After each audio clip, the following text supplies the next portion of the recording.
Fala pessoal, hoje é dia de falarmos sobre os números atualizados do mercado de escritórios para as cidades de São Paulo e Rio de Janeiro, que vieram do fechamento do quarto trimestre de 2020 e são muito importantes para entendermos como iniciamos 2021 e eu vou repartir com você um pouquinho das minhas impressões e expectativas também.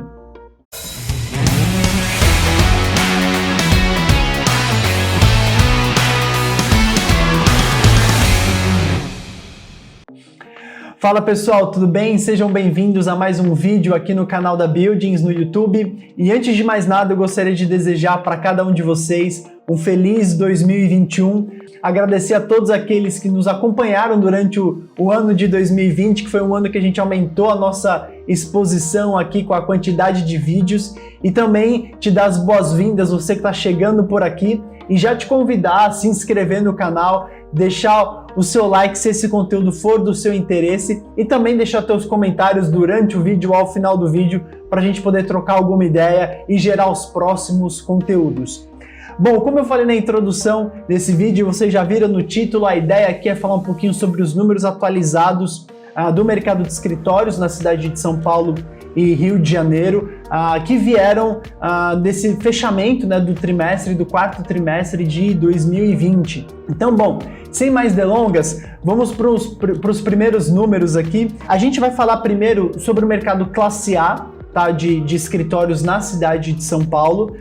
Então, o que envolve o mercado, os edifícios classe A, são os edifícios de melhor padrão construtivo, que tem especificações técnicas mais elevadas, mais modernos, e são edifícios com menor idade, ou seja, geralmente num raio aí de 0 a 20 anos de idade, onde se concentram os edifícios classe A. Nesse fechamento do quarto trimestre, quando nós comparamos com o terceiro, nós tivemos o aumento de um edifício, ou seja, o mercado classe A era composto de 246 edifícios, agora ele está composto por 247. Naturalmente você pensaria, bom, então foi entregue um edifício nesse quarto trimestre. Na verdade foram entregues dois edifícios. Nós estamos falando dos edifícios Monções da Gastão, que é um edifício da FREC, que foi entregue na região da Vila Leopoldina, e um edifício também de bastante destaque, o Parque da Cidade, a Torre Aroeira. 3 edifícios estavam em construção no Complexo Parque da Cidade e um deles agora ficou pronto no quarto trimestre de 2020, daqui a pouco eu vou falar um pouquinho mais sobre eles. Bom, Fernando, mas se 2 edifícios foram entregues, por que só somou a quantidade de prédios classe A nesse fechamento do quarto tri? Porque a classificação da forma de edifícios, da forma que a Buildings aplica, os edifícios eles são variáveis. Em qual sentido? De alguma forma eles têm uma depreciação natural, ou seja, um edifício que ele é classe A hoje, ele não é um edifício classe A para sempre. Da forma que a gente faz geralmente quando ele vence um período de 20 anos de idade, naturalmente ou automaticamente ele já cai de um edifício A para um edifício B.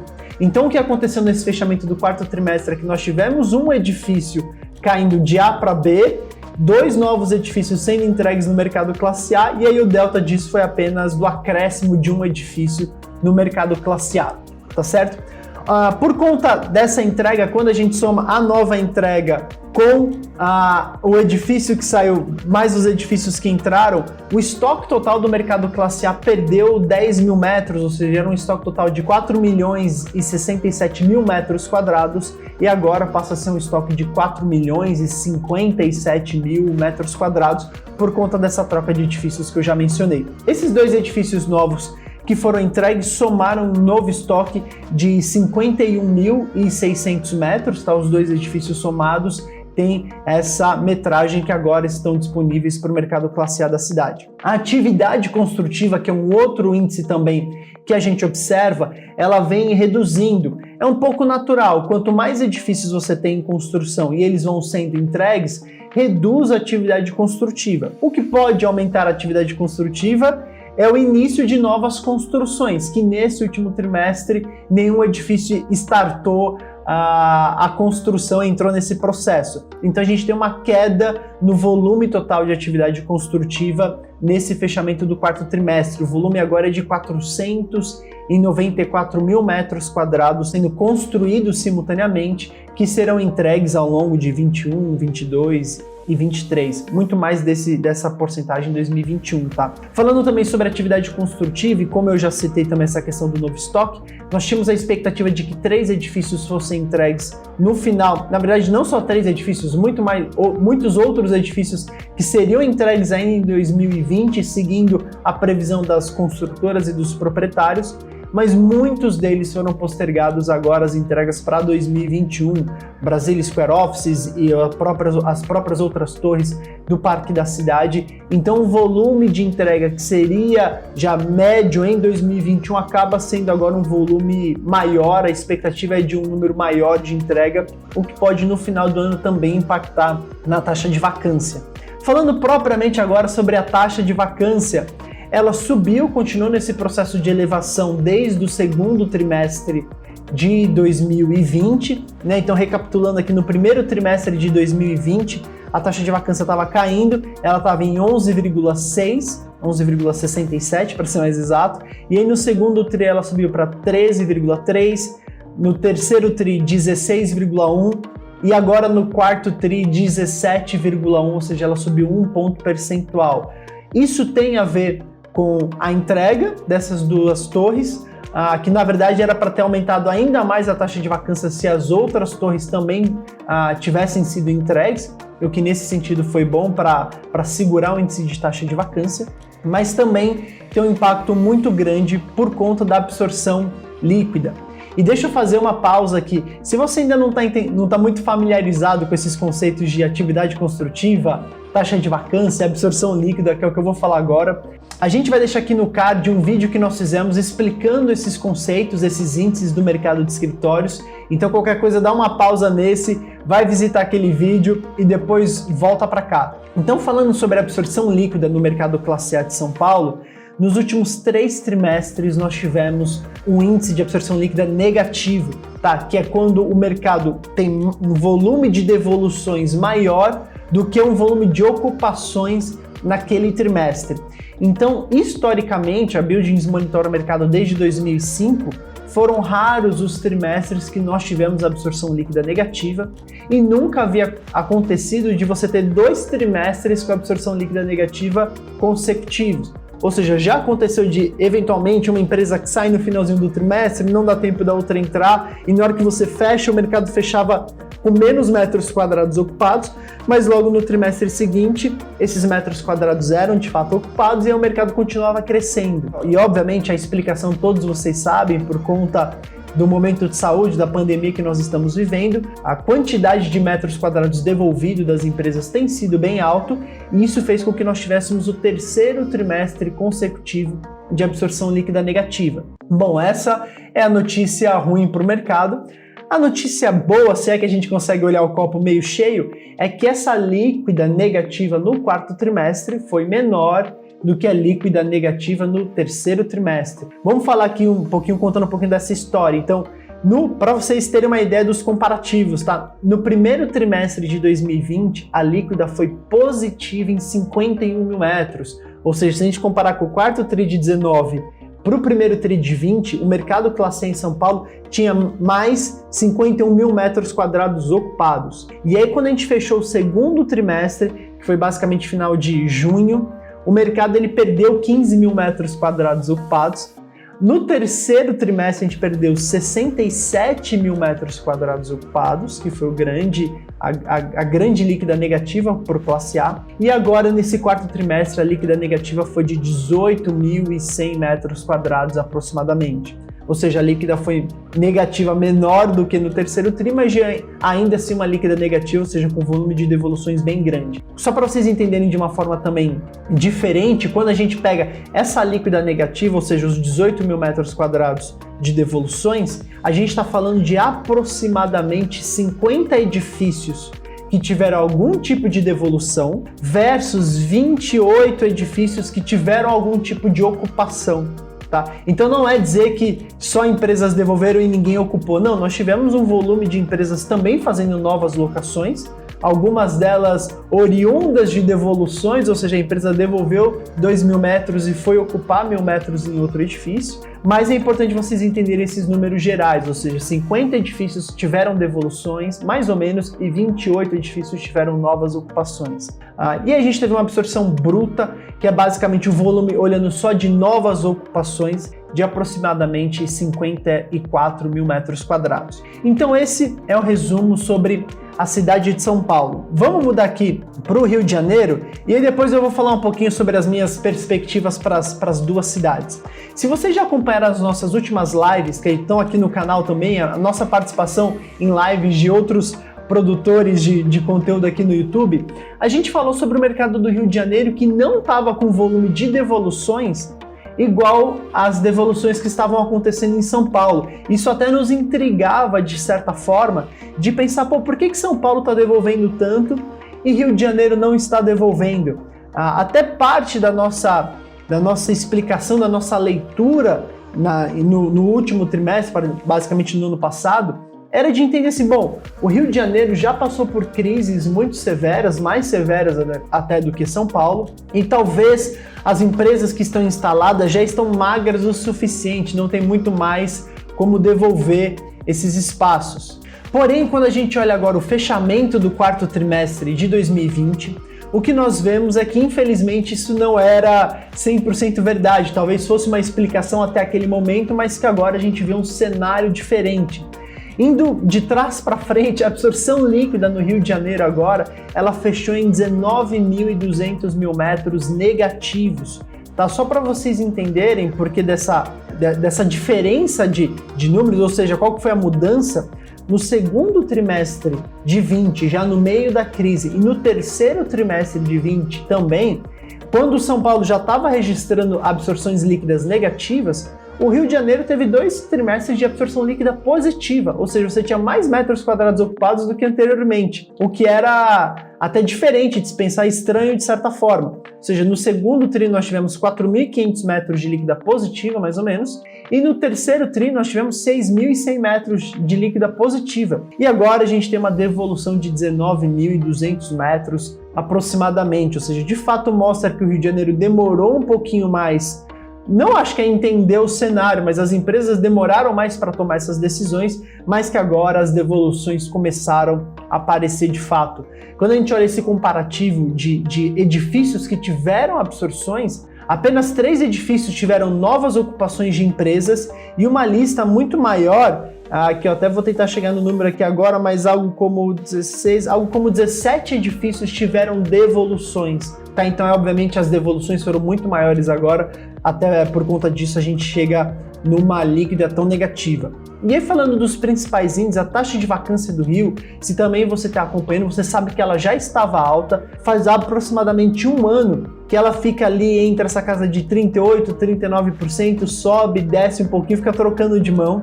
Então, vou dar também um resumo dos últimos trimestres. O primeiro tri de 20 a gente estava com 39,2%, depois ela caiu para 38,9%, depois ela caiu para 38,8% e agora ela subiu para 39,9%, quase 40%, ou seja, por conta dessa líquida negativa, a taxa de vacância no Rio volta a subir, beirando agora muito próximo dessa taxa de vacância de 40%, que a gente não via desde o segundo tri de 2019. Um ponto positivo é que basicamente não se tem atividade construtiva no Rio de Janeiro. São poucos edifícios que estão num processo de retrofit, ou de construção integral, mas se eu não me engano não tem nenhum edifício corporativo construindo que vai ser classe A, acho que tem um apenas, os outros estão em retrofit, o volume total é de 100 mil metros quadrados em construção aproximadamente, mas já fazem um ano que não existe nenhuma entrega nova no Rio de Janeiro, então isso também é um alívio para que a taxa de vacância não subisse ainda mais. Mas bom, esse é um pouco do resumo que a gente queria trazer do Rio de Janeiro, ou seja, a taxa de vacância volta a subir por conta dessa absorção líquida negativa. E falando agora um pouquinho de perspectivas para 2021, ou seja, esses são os números, os fatos concretos, e aqui eu vou dividir com você um pouco da minha opinião. Começando por Rio de Janeiro, eu acho que esse processo agora que se iniciou de devoluções, ele deve permanecer no Rio de Janeiro para os próximos trimestres, talvez não com a mesma força, até porque o mercado ele não é tão grande assim, apesar de ser o segundo mercado de escritórios no Brasil, ele é a metade de São Paulo, então nós devemos sim ter líquidas negativas provavelmente no primeiro trimestre de 20, no segundo trimestre de 20, a ver como as coisas andam, mas a situação do Rio de Janeiro, que já era bem difícil do ponto de vista de taxa de vacância elevada, ainda deve permanecer por um bom tempo. Com certeza 2021 a gente não deve ter um cenário muito diferente. E falando para São Paulo, qual que é a nossa expectativa também para São Paulo, tá? Eu creio que o primeiro semestre de 2021 também seja um primeiro semestre de absorções líquidas negativas, tá? Eu creio que o volume de absorções positivas, né, de novas absorções deve aumentar. Essa é uma tendência histórica que primeiro trimestre, segundo trimestre de cada ano a gente tem uma absorção líquida positiva, né? Absorções brutas, na verdade, um volume bom, mas a gente ainda deve continuar vendo empresas nesse processo de devolução. Aí você pode pensar, Fernando, mas por que as empresas já não devolveram em 2020? Muitas delas vão deixar para devolver agora em 2021. Eu creio que uma das respostas é basicamente por conta de prazo de contrato. Eventualmente, algumas empresas que já estavam num prazo de contrato que para devolver em 20 teria uma aplicação de multa pesada, ou não fazia sentido, ou não tiveram tempo de remanejar o seu pessoal, pode ser que agora em 2021 possuam um cenário mais favorável para devoluções e eventualmente alguma dessas empresas optem por fazer esse movimento agora em 21 e que não fizeram em 20. Então, a minha expectativa, a depender de como as coisas vão, e por que eu digo a depender de como as coisas vão? Tem aí basicamente dois fatores, né? Um é essa questão da vacina, ver a aplicação, a aderência, de fato resultado prático, que isso vai transparecer na economia. Se a gente tiver PIB positivo para 2021, obviamente o mercado de escritórios vai acompanhar, a gente deve fechar mais para o segundo semestre, já eventualmente até com absorções líquidas positivas, com o mercado voltando a crescer do ponto de vista de metros quadrados ocupados. Agora, se a economia em 2021 ainda patinar bastante, eventualmente a gente fechar com PIB a zero, um PIB negativo, aí pode ser que, obviamente, o mercado de escritórios também reflita isso e que a gente tenha um segundo semestre de líquidas negativas. Então, a nossa expectativa é que no primeiro trimestre a gente tenha, de fato, líquidas negativas. Eu acho tá um pouquinho menor, um pouquinho maior do que 18 mil metros. Eu acho que não vai ser um estouro de líquida negativa, a gente não deve ver uma líquida negativa de 80 mil metros, 90 mil metros. Eu acho que o pior, de fato, foi o terceiro TRI de 20, que registrou aqui 67, quase 68 mil metros de negativa. Agora a gente deve ficar com um número abaixo disso. E talvez no terceiro TRI, quarto TRI, ter alguma coisa também de positiva já, talvez essa é um pouco do nosso desejo, mais até do que a nossa expectativa. Bom, então para não deixar o vídeo muito mais longo, eu vou ficando por aqui. Deixe os seus comentários, eu quero ouvir o que você pensa sobre o mercado de escritórios no Rio, mercado de escritórios também em São Paulo. Se você investe em fundos imobiliários, qual tem sido a sua opinião sobre o segmento de lajes corporativas? Se você quer que eu faça também um vídeo pensando mais no mercado de fundos imobiliários e como que eu vejo a exposição para o segmento de lajes nesse momento em 2021, deixa nos comentários também.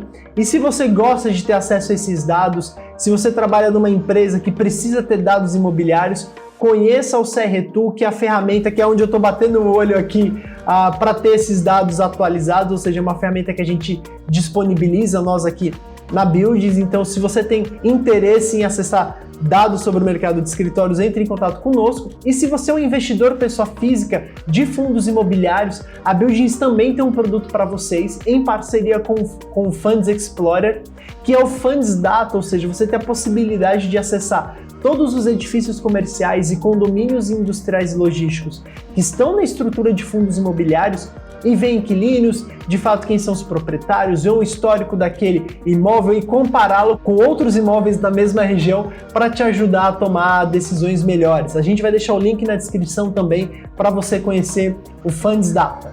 Então é isso, eu vou ficando por aqui. Um bom 2021 para todos nós e nos vemos no próximo vídeo.